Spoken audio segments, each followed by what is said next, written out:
बंदी छोड़ सतगुरु रामपाल जी महाराज जी की जय हो। परमात्मा के सभी प्यारी आत्माओं को सत्साहे। भोले भगत समाज से झूठी प्रार्थनाओं के नाम पर सतलोक आश्रम मैनेजमेंट हरियाणा कर रहा है करोड़ों की ठगी। परमात्मा की सभी प्यारी आत्माओं से पवन दास जयपुर वाले का विशेष निवेदन है, यदि निष्पक्ष होकर धैर्य के साथ यह वीडियो देखेंगे तो निश्चित ही बुद्धि भ्रष्ट कालदूत सतलोक आश्रम मैनेजमेंट हरियाणा से भक्ति हानि के साथ साथ आर्थिक ठगी से भी बचा जा सकता है। परमात्मा कबीर साहिब जी के तत्व ज्ञान आधार से भगत उसे कहा जाता है जिसने भगवान को पहचान लिया हो और यह भी जान लिया हो कि भगवान अंतर्यामी होता है, उससे कोई भी बात नहीं छुपाई जा सकती है। उस अंतर्यामी परमात्मा को सब पता है कि मेरे बच्चे किस दुख या सुख में अपना जीवन व्यतीत कर रहे हैं तथा कैसी कैसी मुसीबतों व परिस्थितियों के बावजूद भी परमात्मा के प्रति अपना भाव बनाए हुए हैं। वरना पहले बरवाला कांड और फिर अपने दूतों मैनेजमेंट वालों के माध्यम से काल भगवान ने तो वह तमाशा करवा डाला जिसके बाद भगत समाज का भक्ति और भगवान से विश्वास उठ जाना था। और इतना ही नहीं, पिछले 5 साल से संत रामपाल जी महाराज जी के साथ धोखे से बरवाला कांड करवाकर उनका गद्दार भाई महेंद्र भगोड़ा उनके भक्तों से हिसार जेल में प्रार्थना पहुंचाने के नाम पर भी करोड़ों में ठगी कर रहा है। गद्दार सतलोक आश्रम मैनेजमेंट हरियाणा संत रामपाल जी महाराज जी का गद्दार भाई महेंद्र, छोटा लड़का मनोज, बेटी मंजू और अंजू, पत्नी अनारोमाई, कोऑर्डिनेटर और सैकड़ों की संख्या में नामदान रूपी दुकानें खोल खोल कर बैठे ये सभी ठग लोग तो दोषी हैं ही। इसके अलावा तत्व ज्ञान लेकर मूर्ख बनने की एक्टिंग कर रही संगत भी कुछ कम दोषी नहीं है। आज संत रामपाल जी महाराज जी के नाम से इन गद्दारों की जेब में करोड़ों रुपए डालने वाली संगत को यदि कल संत रामपाल जी महाराज जी का नाम लेकर इन्हें कोई गोबर खाने को कहे तो शायद कोई नहीं खाएगा और उस समय संगत की बुद्धि और ज्ञान योग दोनों झट से काम करने लग जाएंगे और कहेंगे कि संत रामपाल जी महाराज कभी भी गोबर खाने का आदेश नहीं दे सकते। लेकिन संगत को याद दिला दें, आपको पिछले 4 साल से सतलोक आश्रम मैनेजमेंट हरियाणा, उसके चमचे कोऑर्डिनेटर, नामदान संचालकों और गुरुजी के गद्दार भाई महेंद्र भगोड़े द्वारा गोबर से बढ़कर बिष्टा खिलाया जा रहा है और कई हजारों की संख्या में आप भगत लोग खा भी रहे हो। गुरुजी ने बताया कि भक्ति मार्ग में राजनीति करना या उसमें भाग लेना एक भगत के लिए गोबर से बढ़कर बिष्टा खाने के समान है। और भक्तों को कभी हरियाणा के जाट आंदोलन, कभी राजस्थान के राजपूत करनी सेना के आंदोलन, कभी पद्मावती फिल्म को बैन करवाने के लिए आंदोलन, कभी हरियाणा रोडवेज कर्मचारियों के आंदोलनों में बैठाकर भक्तों को राजनेताओं और समाज के भक्तिहीन ठेकेदारों का बिष्टा खिलाया जा रहा है। लेकिन बड़े अफसोस व दुर्भाग्य की बात है कि यह बिष्टा खाने से पहले संगत ने एक बार भी यह विचार नहीं किया कि जब गुरुजी ने हमें 23 साल से आश्रम में रहते रहते यह राजनीति वाला गोबर नहीं खिलाया तो फिर आज जेल जाने के बाद कैसे खिला सकते हैं। इसके अलावा सबको पता है कि पिछले 4 साल से इन्हीं गद्दारों द्वारा संगत को मूर्ख समझते हुए गुरुजी के पास हिसार जेल में प्रार्थना पहुंचाने के नाम से भी जमकर करोड़ों में पाठ व ज्योति के आदेश बता बताकर आर्थिक शोषण किया जा रहा है। तत्व ज्ञान लेने के बाद भगत को पता चल जाना चाहिए कि परमात्मा अंतर्यामी होता है, उससे अपने भगत का कोई भी दुख दर्द छुपा नहीं है।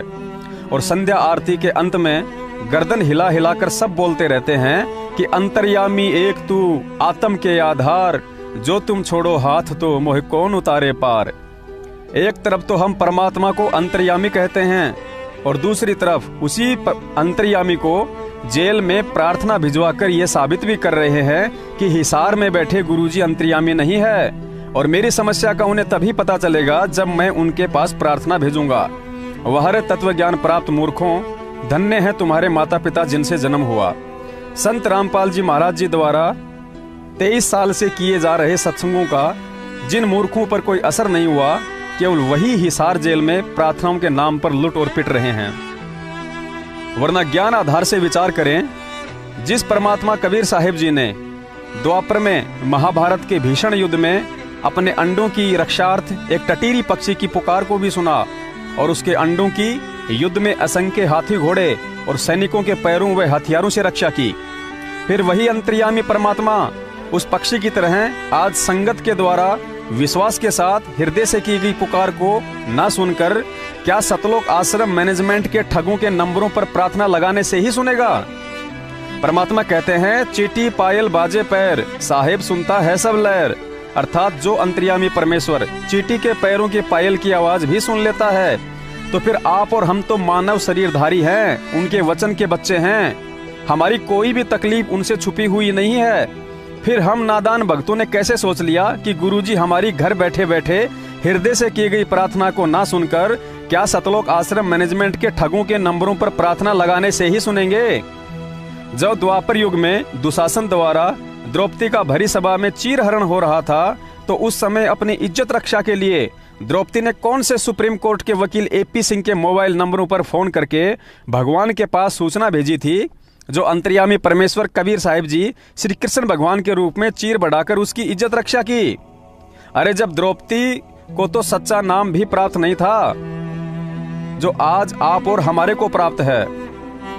प्रहलाद भगत जी को जब उनके पिता हिरण्यकश्यप के द्वारा लाल खंबे से बांधा जा रहा था, तो प्रहलाद भगत जी ने कब अपने गुरुजी की पत्नी व बेटी के मोबाइल नंबर पर फोन करके प्रार्थना लगवाई थी, जो सूचना पाकर परमेश्वर कबीर साहिब जी नरसिंह रूप धारण करके आए और अपने भगत की रक्षा की, जबकि प्रहलाद जी को भी सच्चा नाम प्राप्त नहीं था, जो आज आप और हमारे को है। हरियाणा के एक भगत का इंटरव्यू सुना, जिसमें वह भगत कह रहा था कि मेरा लड़का किसी मिस्त्री को बुलाने के लिए उसके घर गया था। उसके घर से कुछ फीट की ऊंचाई से 11,000 वोल्ट की बिजली के तार जा रहे थे। मेरे लड़के ने ध्यान नहीं दिया और बिजली के तारों से टच हो गया। 11,000 वोल्ट का करंट लगने से बिजली मेरे लड़के के पैर के अंगूठे के अंदर से प्रवेश करके उसके सिर में छेद करते हुए निकल गई। लड़का बेहोश होने लगा। तभी अचानक वहां सतगुरु रामपाल जी महाराज जी प्रकट हुए और मेरे लड़के का हाथ पकड़कर छत पर लेटा दिया और कहा, बेटा घबराना मत, कुछ नहीं होगा, मैं तेरे साथ हूँ। अब बताओ, करंट लगने से पहले उस लड़के ने या उनके परिवार वालों ने कब गुरुजी को फोन किया था और कौन से कोऑर्डिनेटर व नामदान संचालक के चरण चाटा करता था? लेकिन अंतर्यामी परमात्मा को इस घटना के घटित होने से पहले ही सब पता था और समय पर आकर अपनी आत्मा की रक्षा करी, उसे जीवन दान दिया। तो क्या वह अंतर्यामी परमात्मा ठगों के मोबाइल पर प्रार्थना लगवाए बिना आज आप और हमारी रक्षा नहीं करेगा? आपको जानकर यह घोर आश्चर्य होगा कि जिसको 11,000 वोल्ट का करंट लगा था, वह सतगुरु रामपाल जी महाराज जी के सगे चाचा के लड़के सुरेश धनाने वाले का 10 वर्षीय बेटा मोहित था। और आज वही सुरेश संगत में सरेआम कह रहा है कि संगत के दान का पैसा गुरुजी का सागा भाई महेंद्र, गुरुजी की पत्नी अनारो, लड़का मनोज और लड़की मंजू खा रही है। मैंने किसी का 1 रुपया भी नहीं खाया। देखिए वह वीडियो जिसमें बिना प्रार्थना लगाए अंतर्यामी गुरुजी ने सुरेश के लड़के को करंट लगने के बावजूद मौत से बचाया, और यह ऑडियो जिसमें वह सुरेश कह रहा है कि संगत का पैसा मैनेजमेंट खा रहा है।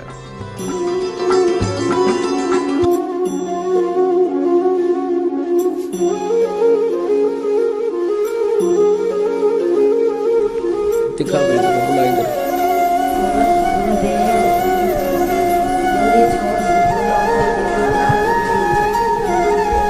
मिस्त्री के पास गया हुआ था। जब मिस्त्री के पास गया हुआ था तो उसके ऊपर से 11 वोल्टेज के तार गए हुए थे। तो मेरी मम्मी बोली तार मैं से देखने लगा तो वो बिजली में ठहर ये सिर दिखा नीचे न करके देख,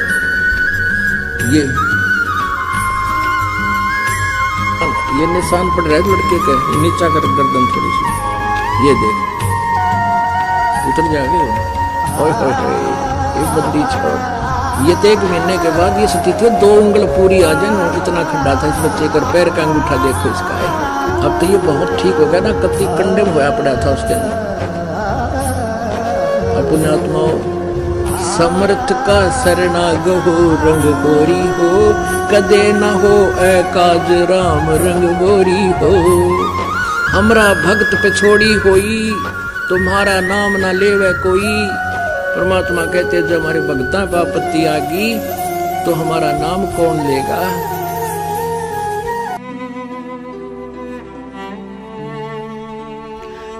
इसलिए हम सत्सेवक कहते हैं कि ये लोग गुरुजी को अपने जैसा एक साधारण मनुष्य समझते हैं और संगत भी ज्ञान को साइड में करके इन्हें गुरुजी के परिवार वाले समझकर मूर्खता में आज ऐसे लोगों की संगति करके अपनी अज्ञानता का नमूना पेश कर रही है। सतगुरुदेव जी हमें रोज संध्या आरती में पढ़ाते हैं कि अंतर्यामी एक तू आत्म के आधार, जो तुम छोड़ो हाथ तो मोह कौन उतारे पार। अर्थात जिस दिन हमारे हृदय ने ज्ञान आधार से परम पूज्य सतगुरुदेव जी को अंतर्यामी परमात्मा स्वीकार कर लिया और निष्कपट होकर आत्मा से कहीं भी बैठकर पुकार करेंगे तो वह अंतर्यामी परमात्मा अवश्य हमारी प्रार्थना सुनता है। फिर हमें अपनी पीड़ा बताने के लिए किसी मोबाइल पर फोन करने की जरूरत नहीं पड़ेगी।